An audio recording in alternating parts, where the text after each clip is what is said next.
কিয়ামতের দিন আমার নবীজি, আমাদের নবীজি বলবে, আল্লাহ আমার উম্মতের হিসাব কিতাব আমাকে নিতে দেন। তো আল্লাহ বলবে কেন?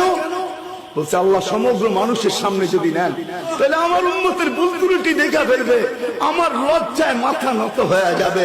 আপনারা ওয়াদা করছেন আমাকে লজ্জিত করবেন না, বিদায় আমাকে নিতে দেন।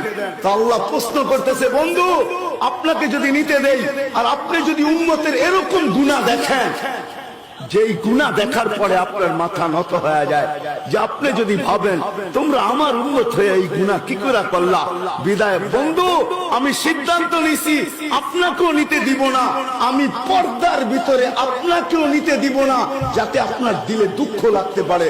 বিদায় আমি পর্দার ভিতরে কারো সামনে না, পর্দার ভিতরে আপনার উম্মতের হিসাব আর কিতাব নিব, কাউকেও জানতে দিব না, এমনকি আপনাকেও জানতে দিব না, কেননা আমি আপনার সাথে ওয়াদাবদ্ধ।